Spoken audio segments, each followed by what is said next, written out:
La parole est à Stéphanie Bocquet. Oui, Monsieur le Président, Madame la Vice-présidente, chers collègues. Le groupe écologiste votera contre cette délibération. Pas parce que nous sommes opposés au travail, bien évidemment. Nous sommes prêts à soutenir de nouvelles modalités d'accompagnement pour faire sortir les nordistes de la grande précarité. Non, le groupe écologiste votera contre cette délibération car la confiance n'est pas là.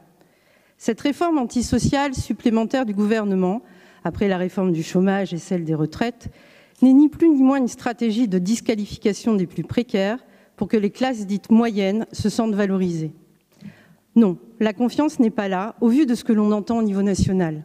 Ce discours de stigmatisation des allocataires du RSA, discours martelé à longueur de temps par le gouvernement et le président de la République lui-même, opposant les travailleurs et celles et ceux qui vivraient des aides sociales.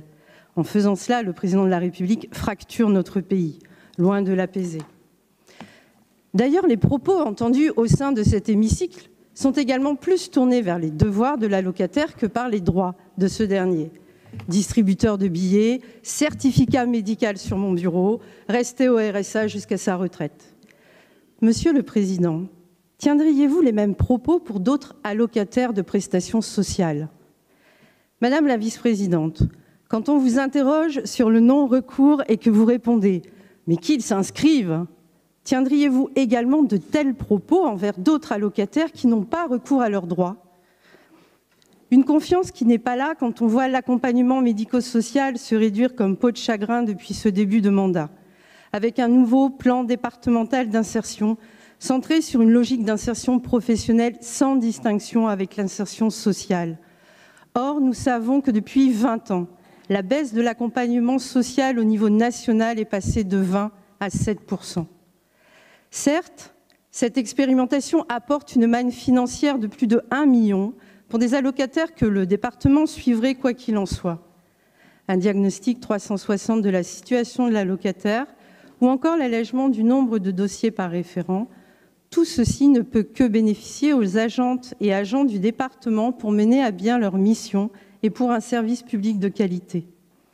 Mais qu'en sera-t-il quand il faudra déployer financièrement des moyens humains au niveau national à l'ensemble des allocataires? Dans cette délibération, des flous persistent concernant les 15 à 20 heures hebdomadaires d'accompagnement intensif dont, Madame la Vice-présidente, vous nous avez confirmé qu'il s'agissait bien d'un objectif du département, car objectif absent du projet de loi France Travail. Nous craignons que cette intensité d'accompagnement soit difficile à atteindre pour les publics les plus éloignés de l'emploi.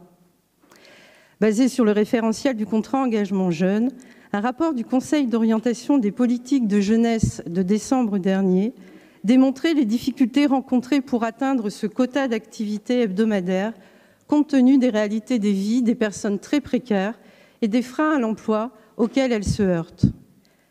Pour le groupe écologiste, accompagner n'est pas conditionné. Un accompagnement intensif et de qualité est nécessairement fondé sur la confiance, la reconnaissance des talents, et non sur la contrainte et la peur. Cet accompagnement doit donc être dissocié du versement de l'allocation, qui constitue déjà un revenu minimum de solidarité avec lequel il est très difficile de survivre. Nous avons également peu de précisions dans cette délibération sur les immersions en entreprise. Que recouvre-t-elle exactement? Selon quelles conditions? Des immersions au service de qui? S'il s'agit pour le département de faire le lien et d'aider les petites et moyennes entreprises à recruter, c'est cohérent et bienvenu. En revanche, s'il s'agit d'aider, par exemple, des grands groupes de la malbouffe ou de la surconsommation à obtenir gratuitement des services de ressources humaines qui relèvent normalement du marché, c'est pour nous inentendable.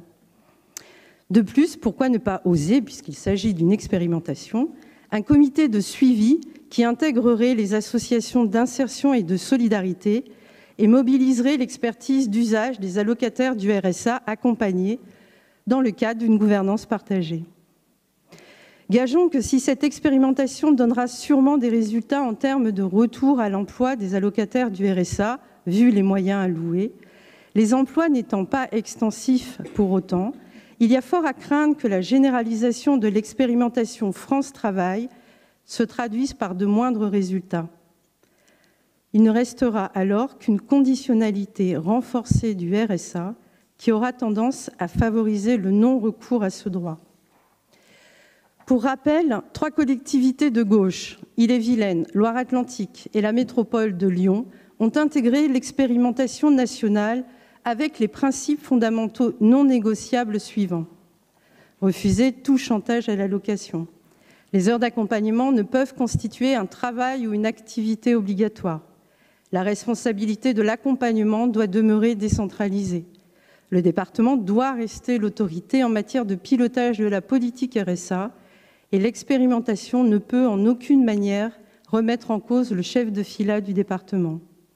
Ces lignes rouges franchies, ces 3 collectivités sortiraient ensemble du dispositif.